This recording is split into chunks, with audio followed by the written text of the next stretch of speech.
Bismillahirrahmanirrahim. Nahmaduhu wa nusalli ala rasulihil karim. Amma ba'd. Insyaallah pada kesempatan ini kita akan melanjutkan kembali pembacaan kitab Kasyifatus Sajah. Kita masih melanjutkan perkara-perkara yang membatalkan sholat. Kita telah sampai kepada perkataan beliau, illam tulqa halan, jika najis tidak dilempar halan seketika itu. Jadi kemarin itu sudah disampaikan bahwasanya termasuk perkara yang membatalkan sholat itu adalah dengan sebab kejatuhan najis pada pakaian atau badan. Nah, ini bisa membatalkan sholat illam tulqa halan, jika najis tidak dilempar seketika itu.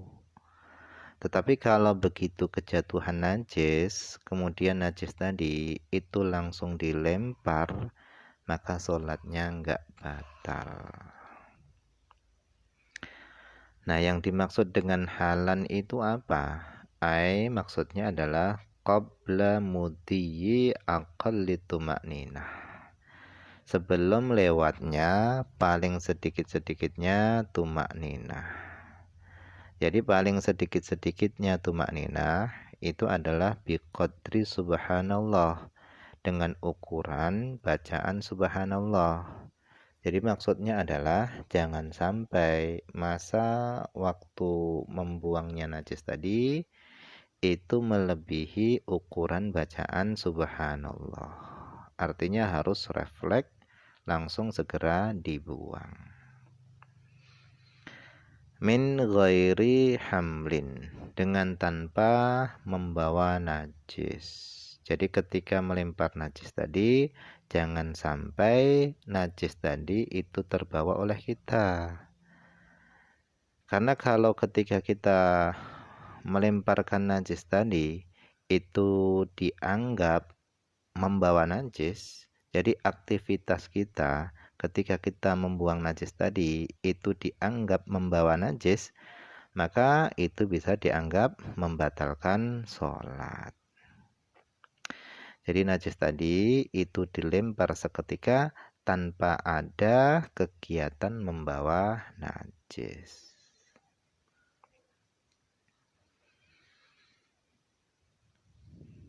Kama sebagaimana lau seandainya wado'a seorang meletakkan usbu'ahu jarinya diletakkan ala hajarin di atas batu, tahtahu yang di bawah batu tadi itu najasatun, ada najisnya. Jadi dia meletakkan jarinya di atas batu, yang di bawah batu tadi itu ada najisnya. Wanahaha, dan dia menyingkirkan najis tadi bihi dengan batu tadi. Min ghairi hamlin lahu, dengan tanpa membawa lahu batu tadi. Jadi dia menyingkirkan najis tadi dengan batu tadi dengan tanpa dia membawa batu tadi. Nah, cara menggeser najis semacam ini tidak membatalkan sholat. Kenapa? Karena tidak dianggap membawa najis. Atau ala maudi'in tohirin, atau dia meletakkan jarinya di atas tempat yang suci, min na'lihi, daripada sandalnya, yang di bawah sandalnya itu ada najisnya. Wanahahu, dan dia menyingkirkan sandalnya tadi min ghairi hamlin laha, dengan tanpa membawa najis. Fa inna dzalika, sesungguhnya hal itu, menyingkirkan najis dengan tanpa membawa najis, itu la yadurru, itu tidak berbahaya, artinya tidak membatalkan sholat. Fa in tarattaba ala izalatiha hamlun. Fa in tarattaba jika terjadi ala izalatiha atas menghilangkan najis hamlun ada unsur membawa najis ka'annaha seperti seorang itu menyingkirkan najis, seperti seorang yang sholat itu menyingkirkan najis binahwi udin dengan seumpama kayu au jarri thawb atau menyingkirkan najis tadi itu dengan menarik kain walau qabadha maudhi'an tahiran minhu walaupun dia memegang tempat yang suci minhu dari kain tadi. Dharra itu berbahaya, bisa membatalkan sholat. Kenapa? Karena dianggap membawa najis.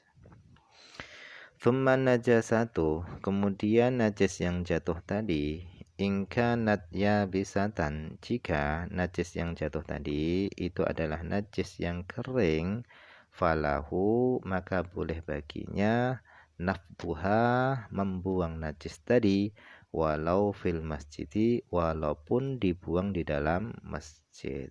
Kenapa? Karena najisnya tadi itu adalah najis yang kering. Wa ini tasa'al waktu, dan meskipun waktu sholatnya itu masih luas, waktu sholatnya itu masih panjang, dia tetap boleh membuang najis yang kering tadi di dalam masjid. Artinya, walaupun waktu sholatnya itu masih panjang, seandainya dia membatalkan sholatnya untuk membuang najis di luar masjid, kemudian dia mengulangi sholatnya, waktunya tadi itu masih cukup. Tetapi karena najis yang jatuh tadi itu adalah najis yang kering, maka dia boleh mengibaskan najis tadi walaupun jatuhnya tadi di dalam masjid tanpa dia membatalkan sholatnya. Itu boleh.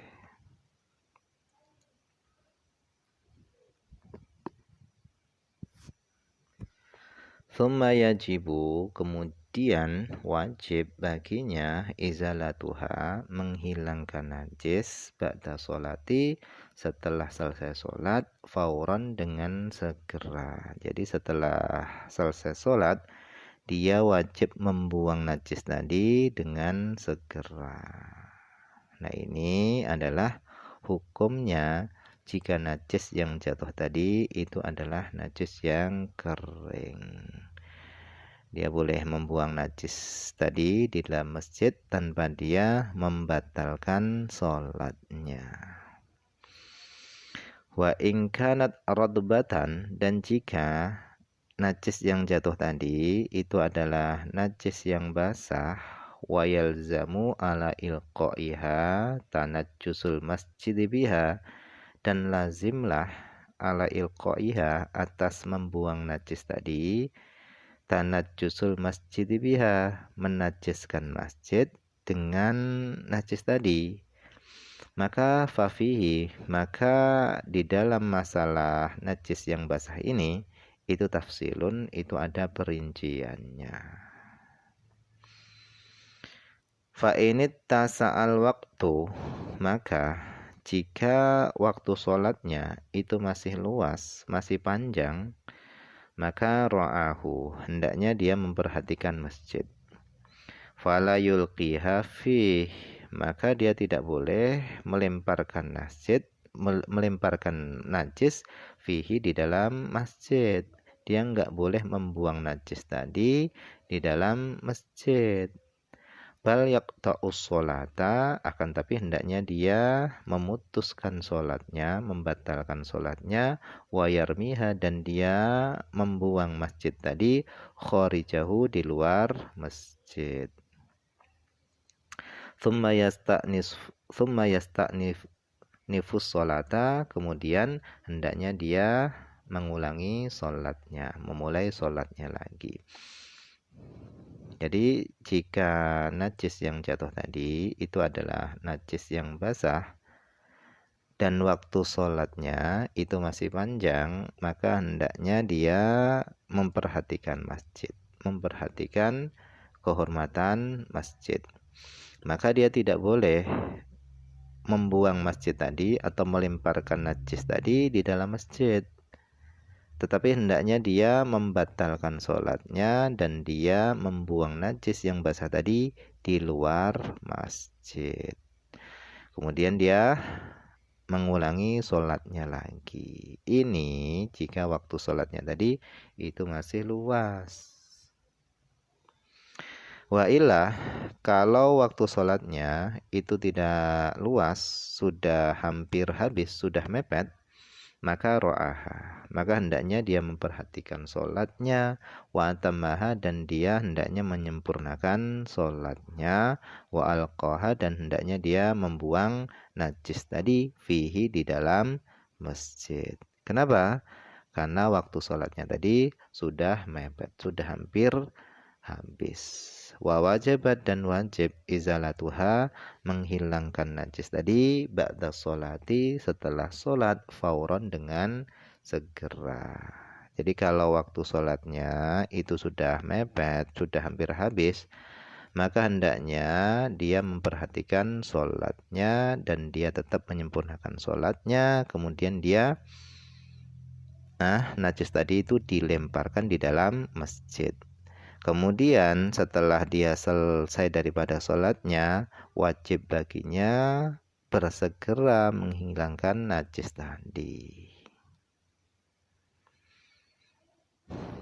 Wahada, ini dia menyempurnakan sholatnya dan dia melemparkan najis di dalam masjid.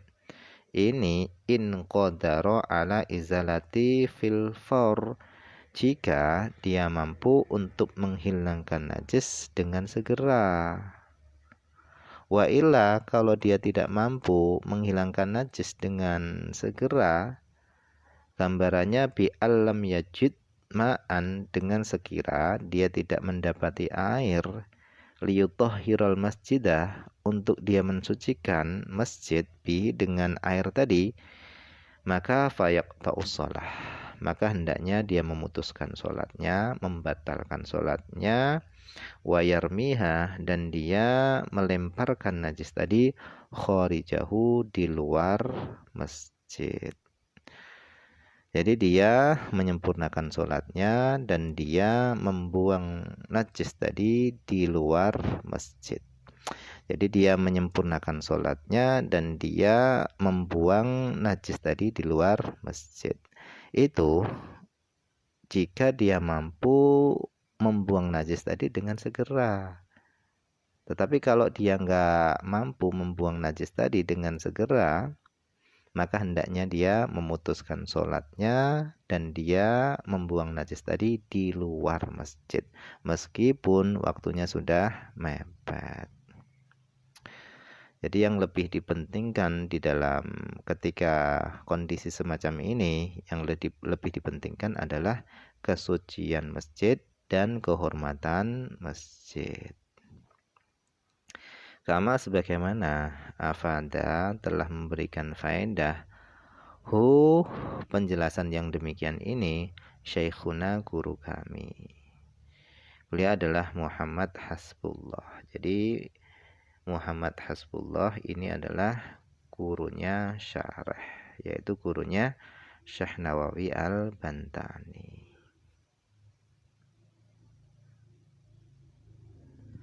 Nah, mungkin saja dulu yang bisa dibaca pada kesempatan ini. Semoga ada manfaatnya.